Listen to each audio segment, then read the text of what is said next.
بسم اللہ الرحمن الرحیم۔ السلام علیکم۔ آپ دیکھ رہے ہیں یوٹیوب چینل عام سی باتیں۔ ڈیرہ اسماعیل خان میں تحریک لبیک کی تاریخی کامیابی، علامہ سعد حسین رضوی کے ایک جلسے کا کمال۔ اس ویڈیو میں ہم اسی کے متعلق بات کریں گے۔ ناظرین کرام، آپ جانتے ہیں کہ چند روز قبل تحریک لبیک پاکستان نے ڈیرہ اسماعیل خان میں ایک جلسہ کیا تھا، جس میں علامہ سعد حسین رضوی نے بھی شرکت کی تھی۔ تو اسی حوالے سے ایک اچھی خبر سامنے آئی ہے۔ کل ڈیرہ اسماعیل خان میں میئر کا الیکشن تھا اور اس میں تحریک لبیک کا امیدوار بھی موجود تھا۔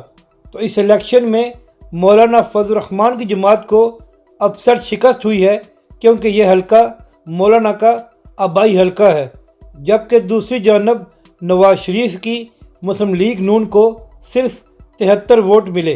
اور ناظرین کرام، علامہ سعد حسین رضوی کے صرف ایک جلسے کی وجہ سے تحریک لبیک کے امیدوار نے ڈیرہ اسماعیل خان سے 11,000 سے زائد ووٹ حاصل کیے ہیں۔ تو یہ تحریک لبیک کی ایک بڑی کامیابی ہے، اور اس سے یہ بھی ثابت ہوتا ہے کہ آنے والے دنوں میں تحریک لبیک ڈیرہ اسماعیل خان میں مزید مضبوط ہوگی اور اس کا ووٹ بینک بھی بڑھے گا۔ اپنی رائے کا ضرور اظہار کریں کہ آپ کو یہ ویڈیو کیسی لگی، اور ہمارے اس چینل کو بھی سبسکرائب کریں۔